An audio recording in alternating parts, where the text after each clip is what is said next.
The battle for the soul of Nigeria's midstream and downstream segments of its oil sector deepened over the weekend as DAPPMAN accused Dangote Refinery of selling its refined petroleum products at cheaper rates to foreign buyers, indiscriminately slashing the local prices of its products when competitors have active cargoes at sea or in tanks.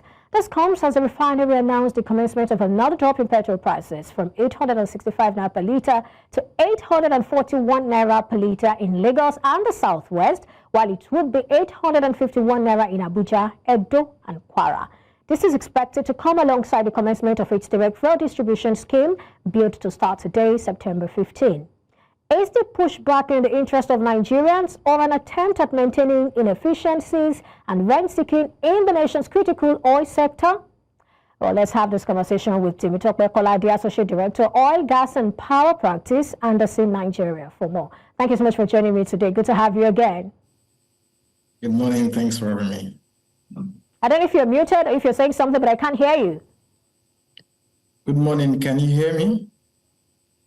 All right, let me begin by asking you how excitedly you're waiting for Dangote's new petrol price and direct fuel distribution. Well, I think I take this with very cautious optimism. I mean, the fact that customers or consumers generally be getting at predictably, lower pump price is something to be excited about. But of course, you've also mentioned in the news that beyond having it at a better price or at a fairly good price for consumers is the potential pushback from DAPPMAN and, of course, other industry actors. And what that could cause is some sort of supply chain disruption. And if that leads to any sort of industrial action, we know that it wouldn't augur well for everyone altogether. So it's important to balance things and to see things from the point of that supply dynamics beyond the pricing. But it's a good news that we will potentially be getting this at some good price going forward. But again, the sustainability of that price is also very important. Issues. First, NUPEG against Dangote Refinery, and then Petrol came into the picture before DAPPMAN's entry into the scene. What's your reading of all these, disruptive and beneficial to whom exactly at the end of the day? I mean, for NUPEG and Petrol, it was the direct distribution of products, employment of new drivers, non-unionization, which we believe has now been resolved. I mean, those were the issues for them. However, DAPPMAN seems to have a bigger fish to fry with the refinery. First, it says the refinery sells its products at cheaper prices to foreign buyers, and also it frequently reduces local prices to put financial strain on those who import petroleum products. And they gave an example. They said something like reducing prices when Dangote Refinery is aware that importers are having active cargoes at sea or in tanks. I mean, can you speak to any of these allegations and what they mean? Who benefits at the end of the day? Well, just like you said, is it disruptive? Is it beneficial? I think it's both sides of the coin. Disruptive from the point of Dangote, and I mean, I think that generally Dangote is known for ensuring that sort of disruption in the market.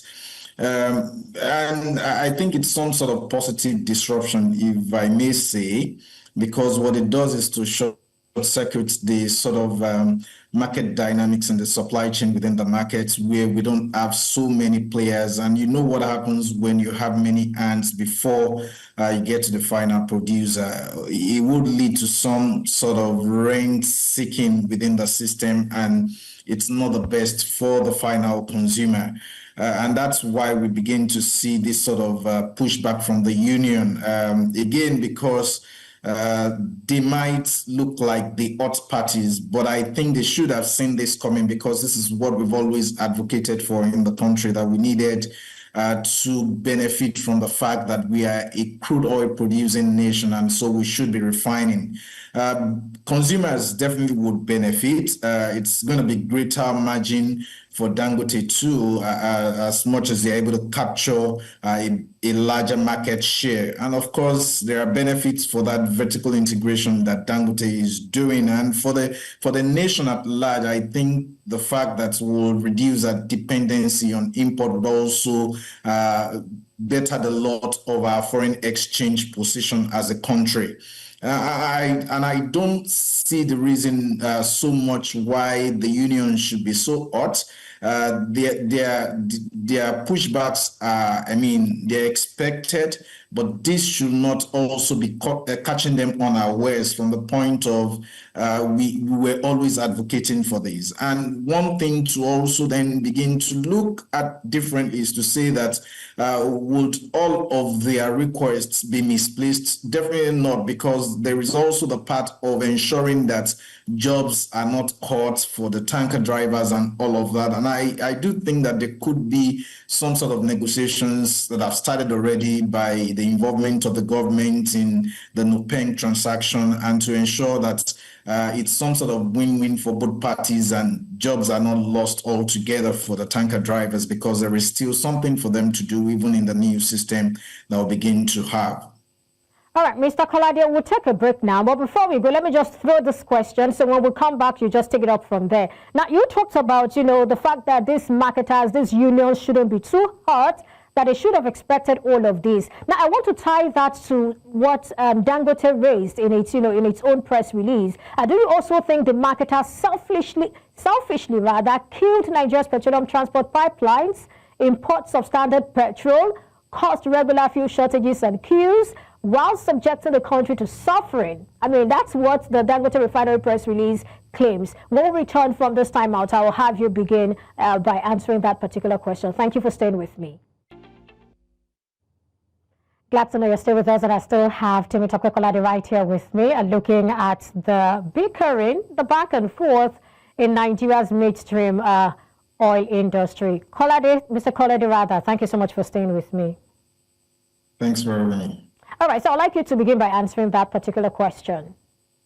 Okay, yeah, and I recall the question was with respect to the claims by the various industry unions saying, Dangote pushing to say that they have been, the guys within the sector have been the ones that didn't make the industry work in the past. I think those are strong accusations. I think that there is really no objective proof to show how the marketers have been the ones necessarily culpable for those structural weaknesses. I think from an historical point of view, it's very clear that underinvestment in domestic refining, the issues of pipeline vandalization, and the failures of logistics, even our currency constraint, the foreign exchange issues that we've had in the past, and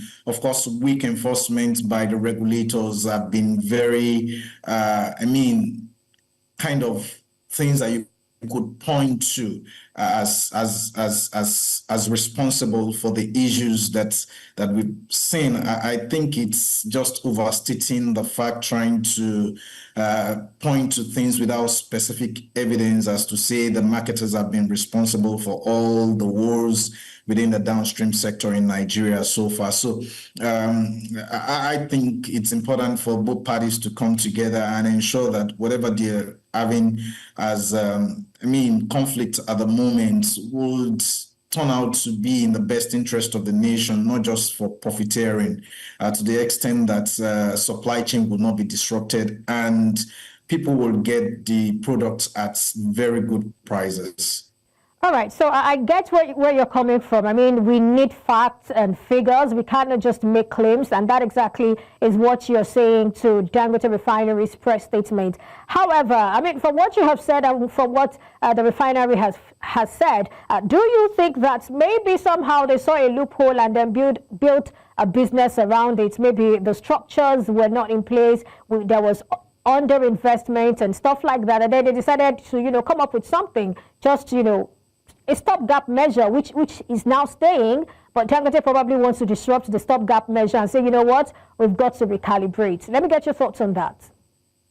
Definitely, in every economy, there is always that inefficiency that you might find, and the businessman wants to take opportunity of such loopholes and say, this could be a problem that we can fix in the meantime, and we'll be able to make some profits from it. And that's not also to say that some of the challenges we are facing at the moment, because we have moved to a more market reflective system, will not also favor some parties, because at the moment, we also do not have some sort of domestic supply obligations with respect to refined products in Nigeria.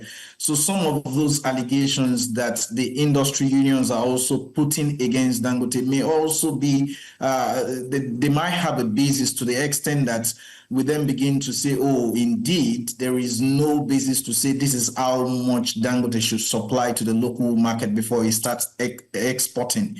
And so that sort of mix in terms of, oh, what do we export, what do we retain in Nigeria, will be done to the benefit, to the sole benefit of the company that is producing the refined product. So in every system, at every point in time, the business people, the entrepreneurs look at what gaps they have and how they can benefit the most from them. All right, I let you go, I just want to know, do you think Dangote Refinery can single-handedly meet local supply? Because at the end of the day, the refinery also claims to have exceeded its 650,000 barrels per day, while DAPPMAN is saying you can only supply 35 to 40%. The refinery is saying they've exceeded 650,000 barrels per day capacity, and they are ramping up to 700,000 barrels per day. So if this is anything to go by, would you say Nigeria probably doesn't need to import refined petroleum products anymore? And what then becomes of some of those people who work within that value chain? Okay, thank you. I think the jury is still out on that, because typically we've not been able to verify how much we consume with respect to petroleum products in Nigeria. And so it's always important to get empirical facts to support whatever numbers are being pushed around there. I think domestic demand profile, the product slates with respect to the mix that is also coming from Dangote, the capacity of Dangote with respect to logistics and distribution is also very important. And the pricing of our exports is also very critical. The typical thing is to try to push more to the export market to the extent that you're able to get foreign exchange, and that foreign exchange is coming at a good price for you, and you've got some good negotiation on that side. The uptime and the availability of feedstock for the refinery is also very critical to how it would continue. And you can imagine in the last couple of months, since Dangote started production, there's been issues with respect to getting crude stock. There's been issues around Naira for crude and all of those. And that from time to time would impact on how it can sustain its production, and how we also maybe as a country don't want to just rely on a single source for our refined products needs. So it's not really the best for us to think that we can get everything from one source. Well, the PIA also has a section that sort of, encourages local production and even protects local production. Well, that's by the way. Now, let's look at this. DAPPMAN seems unbothered in all of this. I mean, I guess the arrangement probably favors them because they are waiting. They can't wait to participate and partake of what's happening. And what do you think is responsible for that? I think that DAPPMAN is having mixed feelings. Apparently, it's an heterogeneous organization. You have people who would rather import from outside of the country. There are people who rather also patronize the refinery. And for some, what is critical to them is to continue to get supply of those refined products and continue to meet the needs of their customers to the extent that their margins are not significantly impacted. So it's an organization that has that composite of both people who are interested in just continuing their business and others who would think that, oh, they should continue to import from outside. So DAPPMAN's relative calm is just reflecting that, and their practical interest in the supply chain more than any other thing. All right, let's close with this. I mean, back to the crux of the matter. What actually informs, the changes we're seeing in the price of PMS, especially coming from Dangote Refinery? Would you say they're inspired by market forces like maybe crude oil prices and, some other things like that? Or do you think it's just part of the quest for market dominance like these union members have said?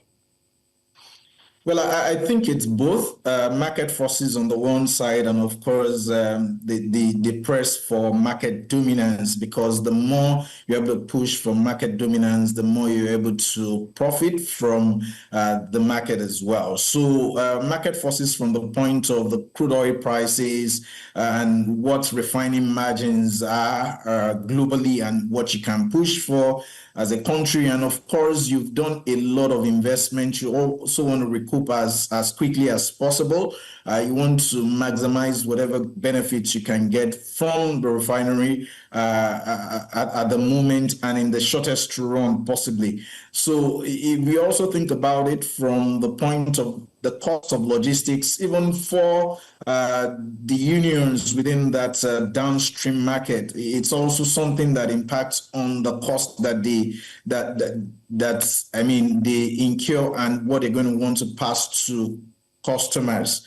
So market forces has a very huge role to play. And of course, there is also that strategic pricing and the need to ensure that you continue to gain a good market share and manage your inventory. So both of those factors play a lot. And the fact that, like I mentioned earlier, there are laws within the PIA that talks about competition and fairness. And so what we see so far is something around tactical pricing, and the expectation is that we begin to see the NMDPRA in particular and maybe other government agencies begin to weigh in and ensure that there is some fair play within the market. Absolutely. I think that's a very good place to end this conversation. Thank you so much, Temitope Kolade, Associate Director, Oil, Gas and Power Practice, Andersen Nigeria. Do enjoy the rest of the day.